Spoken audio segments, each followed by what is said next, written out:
Hi guys, good morning. Ah, Welcome po sa aking YouTube channel. Today guys, meron akong tutorial sa inyo. Itong electric pan na to, dinala rito kasi hindi na kayang paikutin itong LEC. Sobrang tigas. Matigas po siya. Yan o. Ngayon, subukan natin isaksak itong kanyang plug. Tapos, check natin itong kanyang switch sa number 1. And guys, wala rin yung ikot. 2, wala din. 3, yan, wala din guys. So, ang gagawin natin dito guys, tatanggalin natin tong cover niya, pati itong LEC, saka itong kanyang takip, para makita natin yung loob nito, loob ng kanyang motor. Tapos, pag natanggal natin to, check po ulit natin tong kanyang cords, kasi baka may putol siya, kasi meron na to guys, putol ito. Okay, baka doon sa loob. Titignan natin kung meron siyang resistance tayong makukuha. Na guys, ang gawin natin, tatanggalin muna natin to, kakalasin natin yan para makita natin yung loob nitong motor.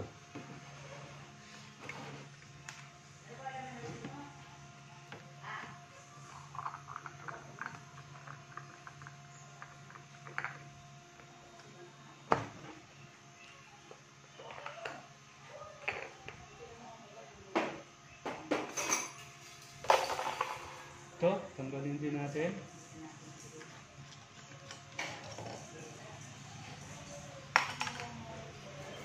Tapos natin matanggal yung cover. Ito naman, itong kanyang takip ng kanyang motor. Kasi nandito guys yung mga wirings ng electric pan na to. Gagawin natin, tatanggalin natin yung tornilyo dito. Kasi may tornilyo to rito, isa. Ito. Tapos itong kanyang ito yung nagpapa-swing ng electric pan, saka itong kanyang itong kanyang switch. Tatanggalin din natin to para mahugot natin to. Ayan. Ayan guys, nakita nyo sobrang dumi ng electric pan na to. Ayan. Siguro hindi nalilinis to ng may-ari, kaya guys hindi makaikot itong kanyang shafting dahil natuyo na yung kanyang oil dito sa loob ng bushing. Ang gagawin natin, kakalasin natin itong motor, kasi yung bushing niya ay nasa loob nitong motor. Lilinisin natin yon, saka yung kanyang shafting, kasi baka may mga dumi na or kalawang. Kasi nga, natuyon siya ng kanyang natawag na oil. Tapos itong kanyang capacitor, i-check din natin to kung okay pa yung kanyang capacitance o yung kanyang microfarad. Then itong kanyang wire, itong cords, tetest din natin to. Sabi ko kanina, itetest natin para malaman natin kung wala tong putol. Ayan. Bago natin i-test to, or anuhin natin yung kanyang wire, lilinisin muna natin to, ibabras muna natin to para mawala yung mga dumi-dumi niya. Ito yung naging problema dito sa bushing. Yung dumi na to guys, pumapasok to sa loob ng bushing, tapos pag natuyo yung kanyang langis, matutuyo din tong mga dumi na yan, kaya nagiging malagkit na yung loob ng bushing, doon nagkakaroon na siya ng pag-stack up. Kasi doon, yung kanyang shafting ay hindi na kayang gumalaw o umikot dahil nakadikit na siya doon sa loob ng bushing. Kaya yung payo ko doon guys sa mga may electric fan ganito, kada isang buwan lilinisin nila or kada 2 linggo linisin nila yung loob na to. Madali lang namang gawin yan kasi tatanggalin mo lang to. Pag natanggal mo na to, yan, makikita mo na yung loob na to. Yan, lilinisin natin yan. Yan. And guys, na alis na natin yung kanyang mga dumi. O yung mga alikabok yung kasi guys, yung iba alikabok yung ba yung parang agiw. Yun yung nagiging cause ng ating pagtigas ng ating shafting. Kaya hindi makaikot kasi nga dumidikit siya doon sa loob ng bushing. Lalo na pag wala na siyang oil. Ayan. Natanggalan natin siya. Ngayon, itetest na natin yung kanyang cords. Kung ito ay walang putol itong cords na to. Dito siya guys nakakabit sa switch. Ito yung switch niya. Andito yung kanyang linya. Tapos, ito yung isang linya ng ating cords, itong kulay blue. Magkasama sila rito.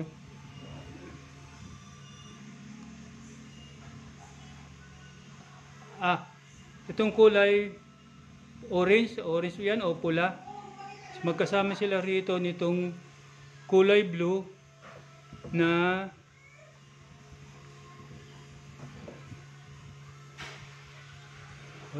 wait guys. Itong kulay blue, yung isang linya nitong cords, itong kulay blue. Yung isa, itong kulay brown. Andito naman siya sa, ayan, dito siya nakakabit sa switch. Tanggalin lang natin itong switch para makita natin yung kanyang kinakabitan nitong wire na to, no? Para matest natin siya, tanggalin natin itong switch dito sa kanyang lalagyan.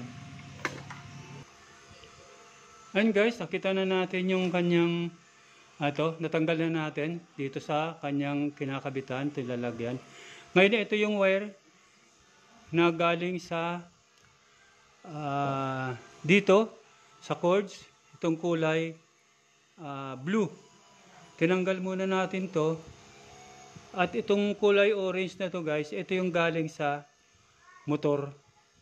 Ito yung common ng motor. Itong kulay orange na yan. So, ang gagawin natin ito guys, itong blue na to, testing natin dito sa cords. Saan yun? Ito yung cords niya. Set lang natin yung ating tester sa times 10. Papakita ko na lang sa inyo guys kung gumalaw yung ating tester. Yan. Unahin natin to. Ayan. Wala siya guys, ilipat natin tong tester sa kabila.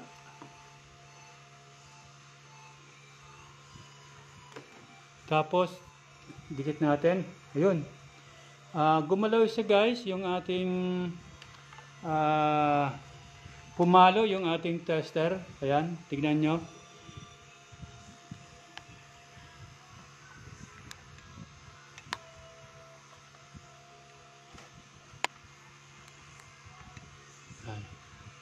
Didikit ko yung isang wire na dito sa tester.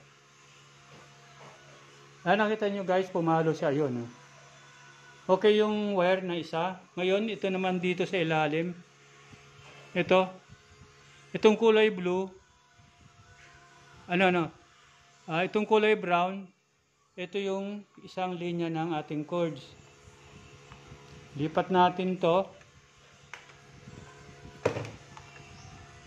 Itong isang linya, ilipat natin dito sa kabila. Tapos, yan, tingnan nyo guys, uli. Ngayon, idikit natin dito sa kulay brown na to.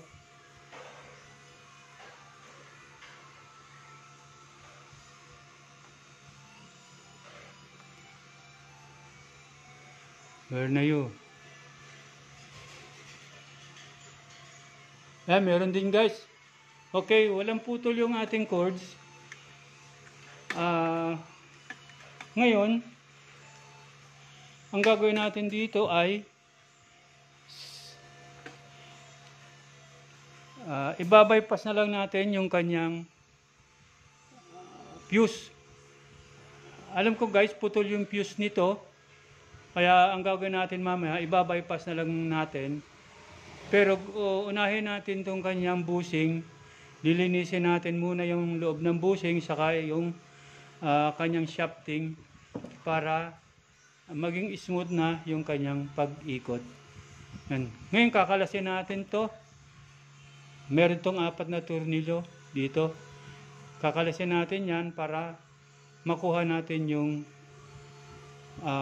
bushing dito para malinisan natin. Ayan. Ito, kakalasin din natin itong kanyang gearbox. Kasi pag hindi natin ito kinalas, hindi natin malilinisan na maigi yung kanyang bushing. And guys, kalasin ko na muna. And guys, na tanggalan natin yung kabiyak nito. Kaya lang ito guys, dito kasi ito yung matigas dito sa bushing niya, dito sa loob dito yung matigas, ayaw umiikot. Ang gagawin natin, gagamit tayo ng plies para maikot natin to, para mahugot natin tong kanyang shafting. Dahil dumikit na to dun sa bushing sa loob, ayan ang nangyari, ayaw nang mabunot. Mahirap mabunot siya.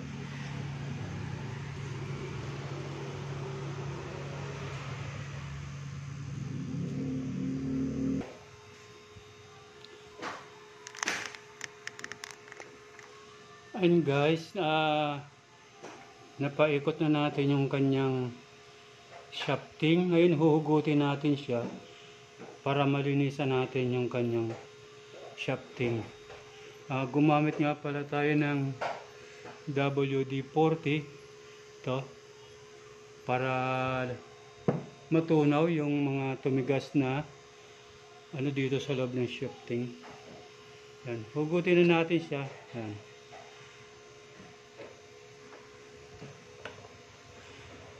And guys, nakita nyo itong dumi na yan. Ito yung natuyong oil saka dumi o yung alikabok, natuyo yan. Pag natuyo siya guys, nagiging malagkit siya. Dumikit to sa bushing, tapos kaya hindi niya na mapaikot itong dumikit ito sa bushing, kaya hindi niya na mapaikot itong shafting. Ayan, ito. Yung gagawin natin, lilinisin natin yan ng maigi para maging makintab uli. Katulad, ito, dapat malinis pa yan. Makinis. Lilihain lang natin siya ng 1,000 number ng liha. Sobrang dumi guys. Kasi nung nawalan siya ng oil, uminit siya dahil kasi umiikot yan. Uminit siya ng uminit. Ngayon, nung pag-init niya, natuyo yung langis saka yung dumi. Ayan yung nangyari. So, lilinisin natin yun. Tapos, itong loob ng bushing, yan. Yan, sa loob na yan. Yan. Sobrang dumi rin ito. Hindi yung sa loob ng bushing, yan. Sa loob dyan. Madumi na siya. Lilinisin natin yan para makaikot na ng willing yung ating shafting. And guys, lilinisin muna natin pati itong sa front niya. Ito yung front ng washing machine, ng electric fan. Dito nakalagay yung LEC sa ano na to dito. Kailang unahin natin tong kanyang itong likod na to. Ito yung likod. Dito nakalagay yung gearbox na tinanggal natin kanina. Ito yung gearbox niya. So lilinisin natin siya ng basahan para kuminis ulit yung kanyang loob, yung loob ng bushing niya. Okay. Sobrang dumi, yun ang nangyari, dumikit yung shafting sa bushing.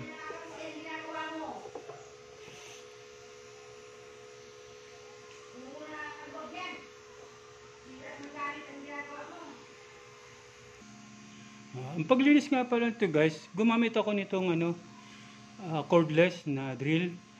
Ngayon, inipit lang natin siya nitong itong grinder, itong kanyang shafting para mas madali natin siyang malinis. Papaikutin nyo lang to. Kasi kung kamay guys, medyo matagal, tsaka mahirap. Pero kung meron kayong gamit nito, yan, gaganyan nyo lang, papaikutin nyo lang, tapos padaanan nyo ng liha. Yan.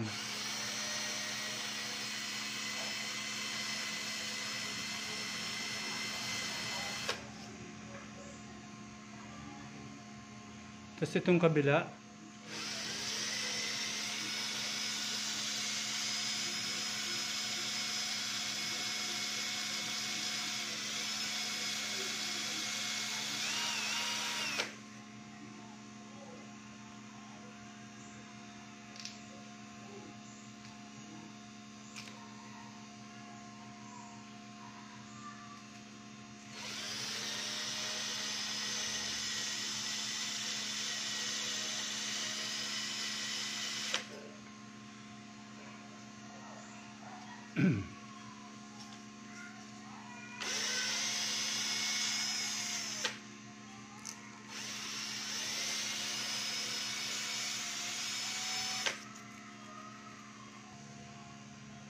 Ay. Ito nga pala guys, yung likod. Ito yung bushing. Sa loob lilinisin natin siya dahil natapos na natin tong pakintabin uli yung kanyang shafting. Wala na yung dumi niya guys. Ayan.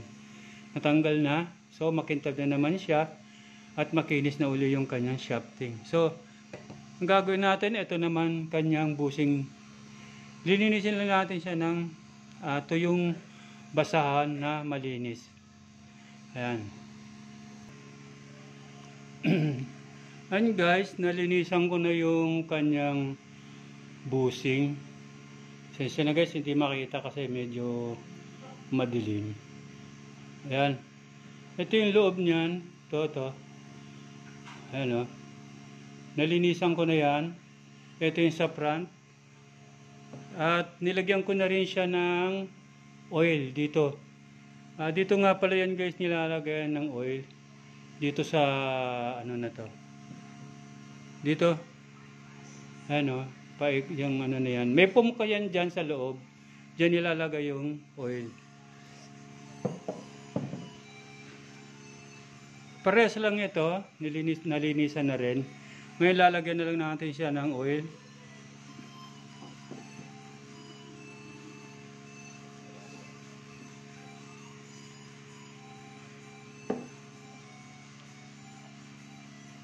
Pag naglalagay kayo guys ng oil dito sa loob, ito, loob na to. Sorry guys, hindi makita talaga. Yan, yung sa loob niyan. Huwag dito kayo maglagay sa labas. Kasi hindi naman pumapasok yan dun sa loob.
Ngayon guys, magbabypass muna tayo dito.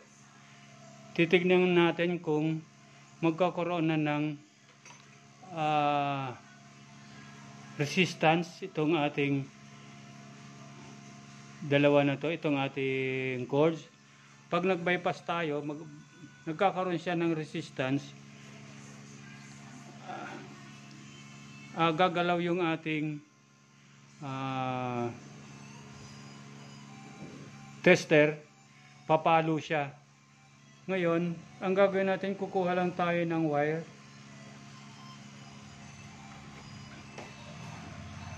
Para hindi na tayo magtanggal dito ng fuse.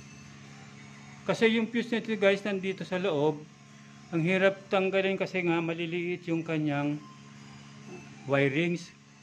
At tapos malulutong na yung kanyang wire dahil mainit na to, uminit na siya, nagkadikit-dikit na yung wire, kaya mahirap na itong tanggalin o baklasin.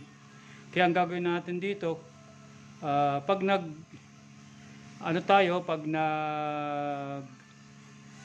bypass, dapat gumana po yung ating tester, pumalo po siya pag tinas natin dito sa dalawang plug na to. Mamaya guys, papakita ko sa inyo. Ngayon guys, pag nag-bypass tayo, puputulin lang natin itong isang linya ng capacitor, o kaya babalatan lang natin to, itong linya ng ng capacitor. Na lang siya kasi kanina guys, naputol. Kaya dapat ito splice lang, lumitaw lang yung kanyang wire. Tapos ang gagawin natin, ilalagay natin tong wire.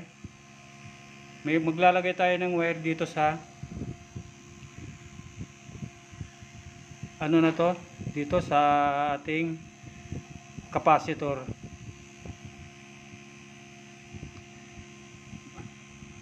Dapat guys, tama yung ating nilagyan, kasi kung hindi, ang ikot nito guys ay pabaligtad, yung hangin niya sa likod. Kaya dapat hahanapin natin dito yung sa harap ang hangin. Okay, o kaya yung forward, kumbaga sa forward guys. Hanapin natin dito sa dalawang linya nitong capacitor.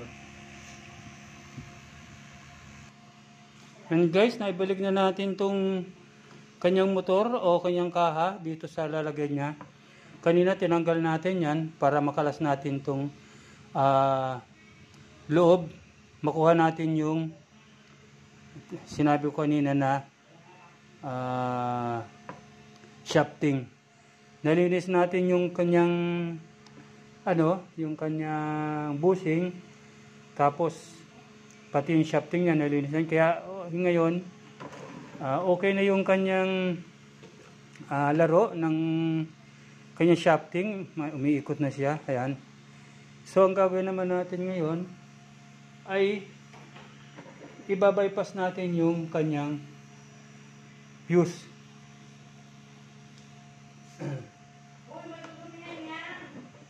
Dito guys, itong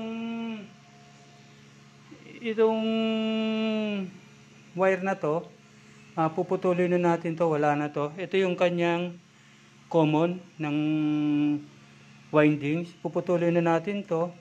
Ang gagawin natin, ikakabit natin tong meron akong wire dito guys. Ayan. Kakabit natin tong wires.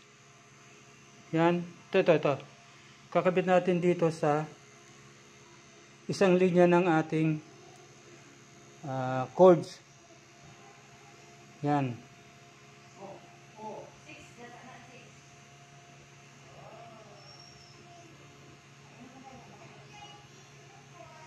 Ngayon, gagawin natin, lalagyan natin siya ng tape.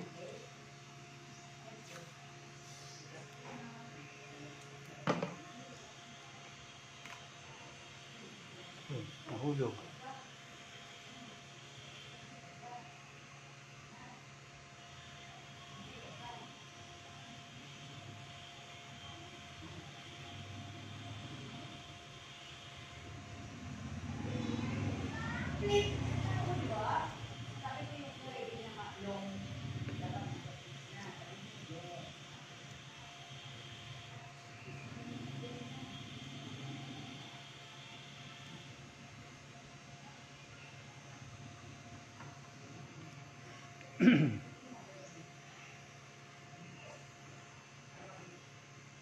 Puputulin na lang natin itong wire na to dahil itong kinabit natin na wire, puputulin na lang natin kasi masyadong mahaba.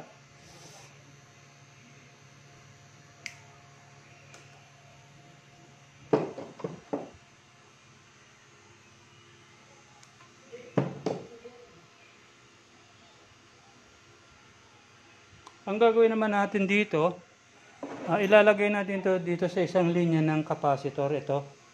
Itong putol na to, dito natin siya ikakabit.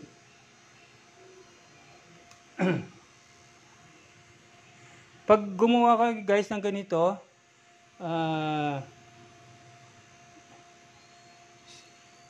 ito kasing dalawang wire ng capacitor, meron itong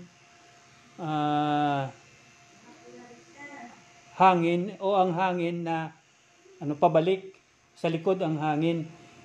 Yung isa harapan. Kaya pag gumawa kayo nitong bypass guys, hahanapin nyo dito sa dalawang wire nito kung alin yung tamang takbo o yung buga ng hangin na papalabas. Hindi papunta doon sa likod. Dapat palabas sa unahan. Okay. Ngayon ito guys, kanina sinubukan ko na siyang gawin o i-testing. Kaya ikakabit na lang natin siya dito sa wire na to na naputol natin kanina.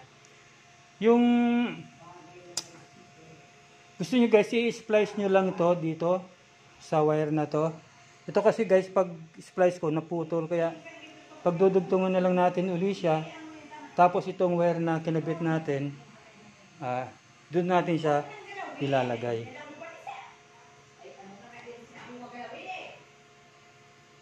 Ito yung kanyang naputol na wire. Kakabit natin siya, saka itong isa na to. Pagdudugtungin natin siya,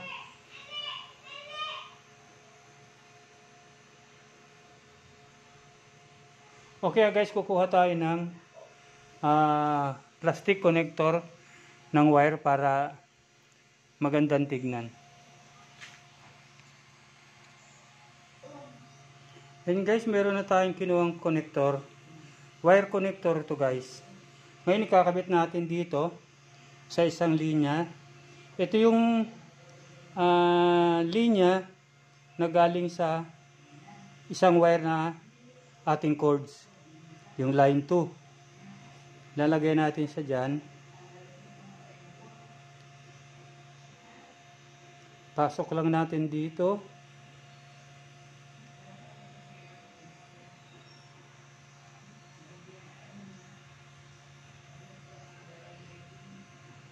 Yan, pasok na guys. Tapos yung linya nitong capacitor,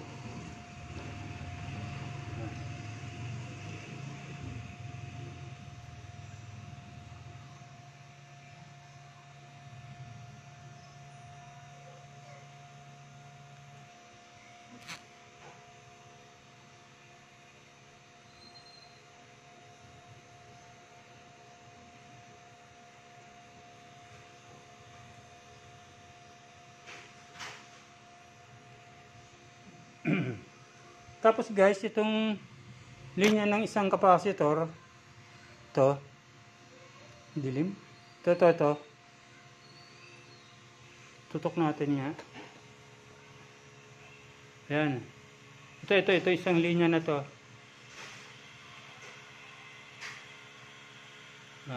Ilalagay naman natin to dito sa connector na to.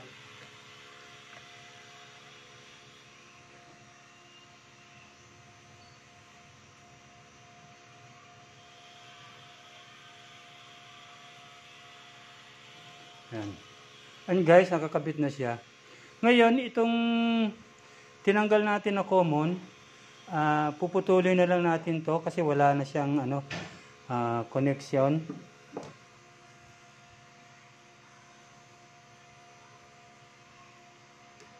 Yan. Ngayon, i-try natin kung iikot siya.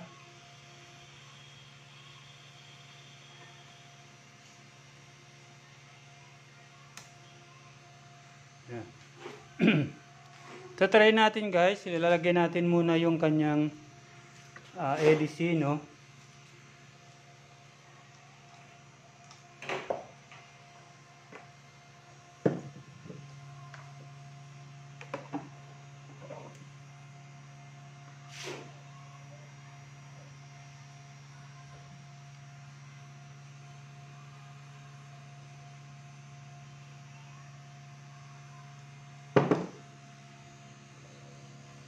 Lagay lang natin tong shear clip.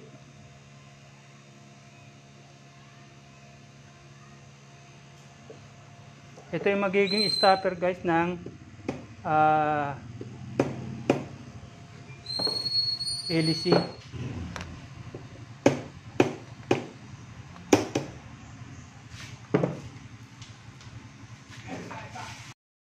And ngayon guys, naikabit na natin tong LEC. Ito. Ang gagawin natin, itetest natin siya. Try natin kung okay na siyang umikot. Ang gagawin lang natin, saksak natin itong cord sa ating outlet. Meron akong outlet dito, hindi ko napakita sa inyo.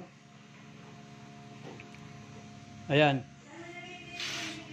Switch natin siya sa speed 1.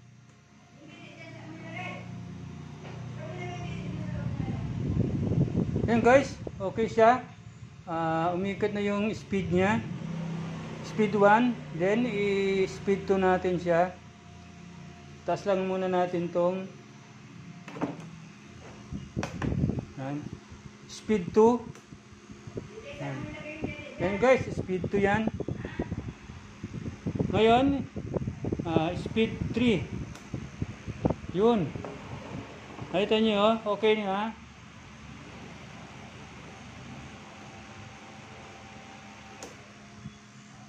So, success guys yung ating paglinis ng shafting at saka ng bushing, pati yung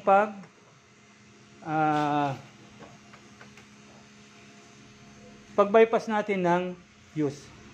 Tinuro ko na sa inyo guys yung pag-bypass.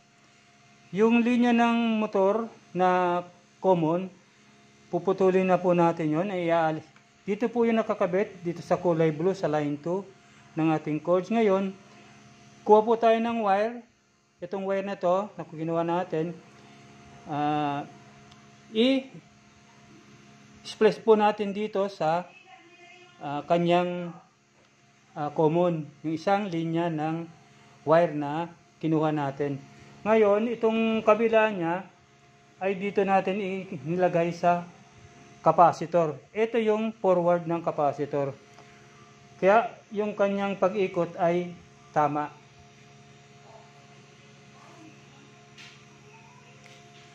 Ayusin lang natin to. Then guys, ito. Itong wire kasi ng capacitor na dalawa, meron ditong forward. Doon natin ikakabit yung nilagay natin na wire na galing dito sa line 2 ng ating cords, power cords. Doon natin siya ilalagay. Ngayon, ito naman kulay black, ito yung reverse. Ito, wag natin, kasi minsan pag nagkamali tayo, dito natin na ilagay sa reverse, ang ikot ng ating, o yung hangin niya, dito sa likod. Kaya hahanapin natin dito sa dalawa na to kung alin yung tamang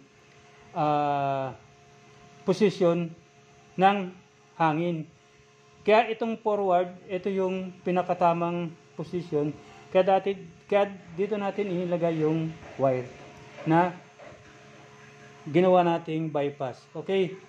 So guys, ibabalik ko na lang ito dito sa lalagyan niya.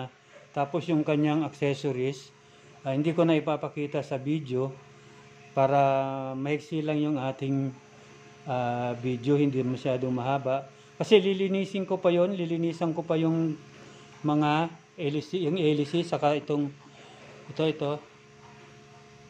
Tapos yung kanyang cover dito sa hélice, lilinisan natin. So guys, din po sa hindi pa nakapag-subscribe po sa aking channel, inaanyayahan ko po kayong mag-subscribe. Sana po i-click nyo yung notification bell para lagi kayong updated sa mga video kong ina-upload sa YouTube. At kung may ads po, wag po kayong mag-skip ng ads. Tapusin nyo po yung video nang sa gayon po masundan nyo po yung aking tutorial. Sa ngayon po, magpapaalam muna po ang inyong lingkod. At sana po i-like and share nyo na rin ang aking video para malaman naman po ng iba nating mga gustong matutong mag-DIY. Sana po huwag kayong magsawa na panoorin po yung aking mga video na naka-upload po sa YouTube. Maraming salamat po. Ako yung papaalam na muna, pansamantala. Bye-bye po muna.